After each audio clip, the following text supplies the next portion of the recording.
Hello. Before we start today's episode, if you would like a condensed version of what I'm talking about in this podcast, go ahead and subscribe to The Perfectionist Guide. You can read the entire thing in 3 minutes or less. To access this, go to CourtneyLoveGavin.com/newsletter. Are you a bit of a perfectionist, type A, hyper performer? Then you know that having the audacity to see an ideal and bring it into reality while breaking generational habits of hustle can be tough, but it doesn't have to be. If you are ready to burn bright instead of burning out, to lead without losing yourself, and to enjoy the life you have worked so hard to create, then keep listening. I'm your host, America's leader on rewiring perfectionism, CLG, and this is Perfectionism Rewired, the podcast. Welcome to Perfectionism Rewired. Today, we are talking about why approaching knowledge from a place of this will fix me, give me the answers, tell me what to do, is keeping you small. When you feel like you don't belong or you're not really quite there yet. And knowledge, oh man, I definitely feel that we were led wrong by school and reading Rainbow and all of those awesome PBS shows, because knowledge is not power. You don't actually need more information. All that you need is integration and implementation. So much easier than going and hunting and finding and learning and knowledge. To make lasting changes in your life, begin with empowerment. Where I see 99% of perfectionists go wrong is that they start with knowledge and action. Everything that I tell you that I see other people do, I did. I did it the hardest way. I started with knowledge and action. I started with taking all these courses, hiring all these people that call themselves coaches, but just so they can tell you what to do and to follow their method. They have one framework. You need to fit yourself into that sort of cookie cutter or box. It doesn't work. I have been where you are, especially if you're digging for more knowledge and information, and especially if you are a female or another marginalized population of society. We have been told that education and learning more is what will keep us safe, but it's actually untrue. And we're going to talk about that in today's podcast episode. I know what it is like to be going down this, I just need to learn more. I just need more knowledge. I just need more information rabbit hole. And I have the best news in the world for you.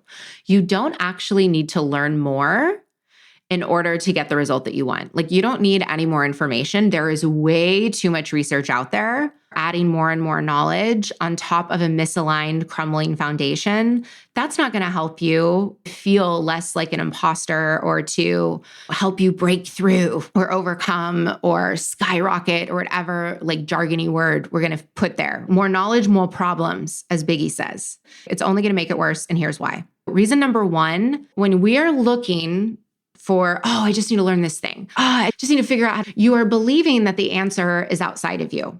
You're also coming from the place that something is fundamentally wrong with you. I go into this deeply in the podcast episode on your unconscious motivational patterns, but pretties, I get it. I would argue with my coaches, but there is something wrong with me. So if you are thinking that, I get how true that can feel. Thinking that something is wrong with you and you must fix it, that is the problem. I know what your brain's going to say next. Brain takes it to this extreme of, okay, yeah, there's nothing wrong with me. Then why do I da? Okay, so the point is that you are operating under the premise of self-rejection at an unconscious level.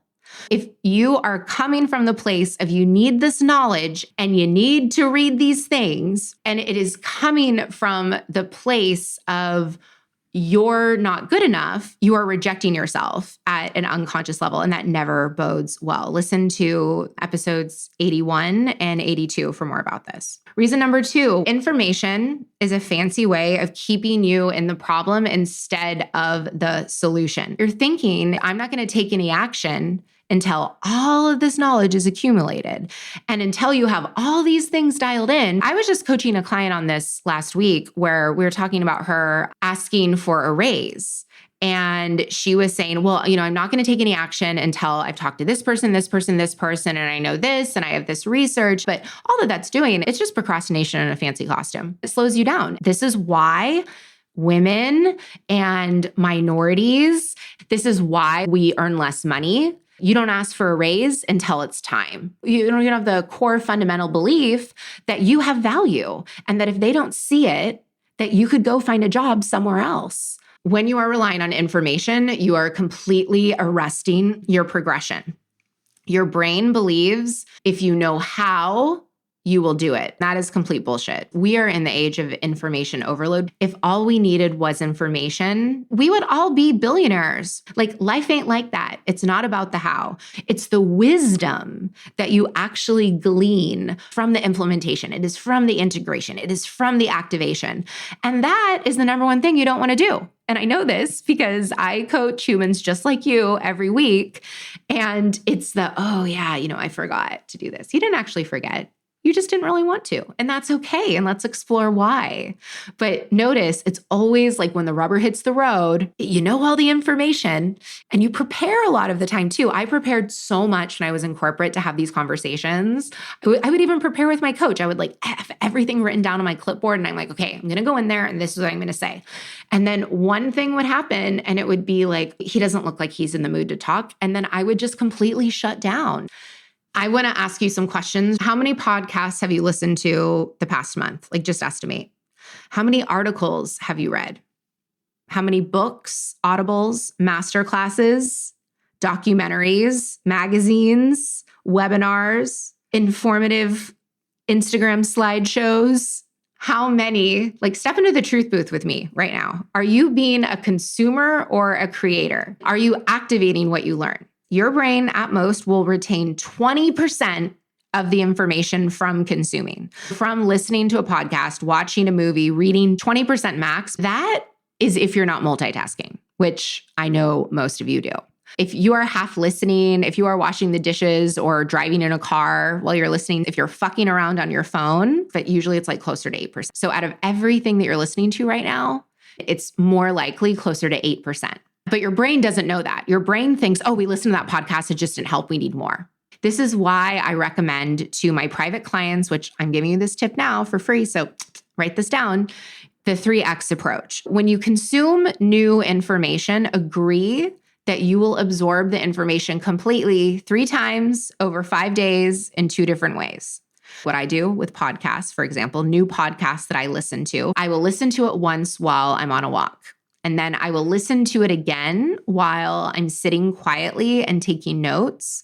And then the third time I'm doing it, so in a different way than listening to it, is I will read the transcript. If your brain is thinking right now, man, that takes a whole lot of time. Yes, exactly. That's the point. I read this really interesting study recently about humans and goldfish. The attention span of a goldfish is 8 seconds. It's been like that since the beginning of time. Now, human beings, you and I, in 1992, we had the attention span on average, an adult 5 minutes was our attention span. Guess what it is now? In 2022, the attention span of a human is 7 seconds. 7 seconds.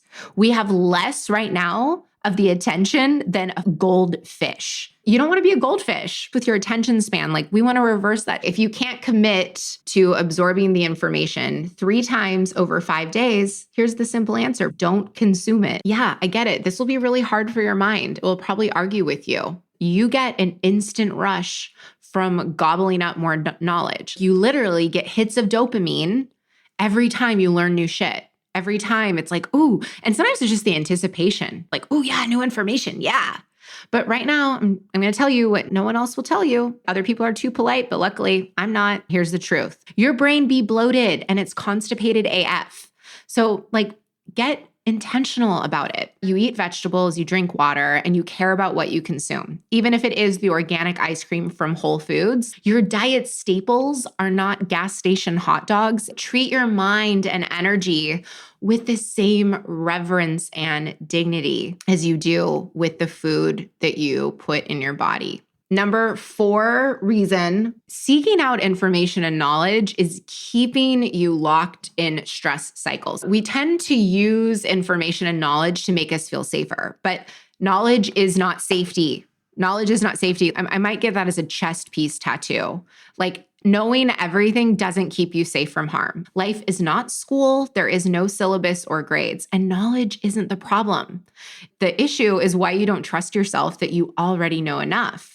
What I see happen is that you grip tighter and tighter to finding the right answer. As it leads you down this rabbit hole of devouring different information, strategies, and knowledge from people that you have deemed quote unquote worthy, in order for you to somehow feel that there is safety in this idea that you will stumble upon that one thing that you need. It is a very powerful practice for you to let go of those compulsive tendencies and to see what arises in the empty spaces, to sit with yourself and just listen. One of my clients landed a $100 million biz dev deal because we did a full stop on these patterns that she was like fisting herself around. You make into a fist, you're just like grabbing on so much. When you are gripping on to the information, you benefit the best when you can just like let it go.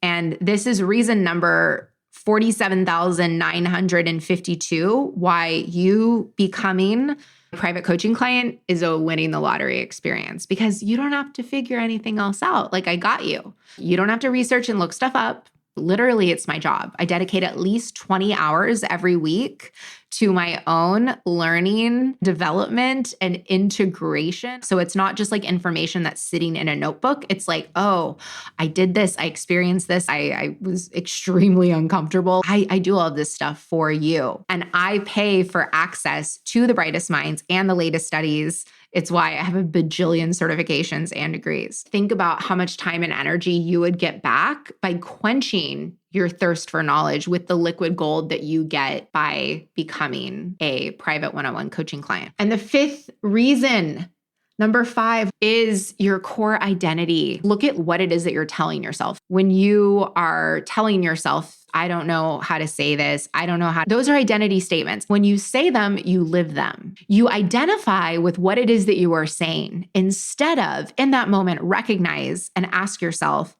how do I lead myself through this? Your identity colors and shades who you are being and the energy that you are showing up with always and everywhere. Look at what is it that you are accepting about yourself? What are your reasons for why you need more knowledge? Integration, embodiment, implementation, that is where the transformation actually happens. Think about cooking. You could have all the best kitchen appliances. You could have all the ingredients. You could have all the recipes, but you need to be the chef in the kitchen and to go through the process to figure out in those tiny and mighty moments where, like, oh, okay, I actually need to do this. It says to cook this long in the oven, but my oven's actually a little bit hotter, so I need this long. It's the same thing when it comes to yourself. It is constantly, consciously creating your own identity and thinking greater than your environment and choosing, what do I want to feel right now? What do I want to embody? It's very, very simple, but it's not as sexy as the ego thirst trap that says, I will just learn more about whatever your brain has identified as the missing piece that will fix everything. It's one thing to know something. It's another thing when you deeply believe it and embody it.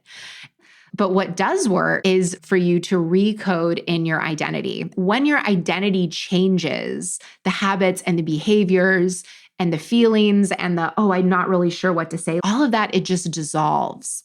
You are here right now for a reason, today. Did you wake up this morning and decide I'm going to consciously create my future? Or did you wake up this morning and you're like, you know what, I just want to continue living my life based on the past. I'm just going to continue living the same day every day. If you're not consciously deciding your identity and recoding in how you behave, how you think and feel and act, I can predict your future for you right now. Your future is going to look the same as it looks now.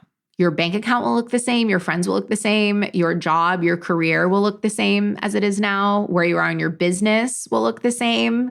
Maybe you switch jobs. You know what I'm talking about. Those same problems come back and it shows up in another form. When you are choosing consciously how you behave, what you think, how you feel, and how you act, when you are creating a new identity, you are opening up and you stay open to receiving bigger, better, bolder results than anything you could imagine. You deserve to not be frustrated, not be stressed, to not question yourself. Like, you deserve that, and it is totally possible for you. And if I'm the one person in your life that's telling you, that is what I'm here for. If you're nodding your head yes, listen closely, because I might have the solution you've been searching for. My Perfectionism Rewired Accelerator, a 6-week, highly individualized one-on-one coaching experience designed exclusively for perfectionists like you. Your perfectionism is actually your greatest asset, and leveraging it can be hard work or take years of guesswork. That's why in Perfectionism Rewired Accelerator,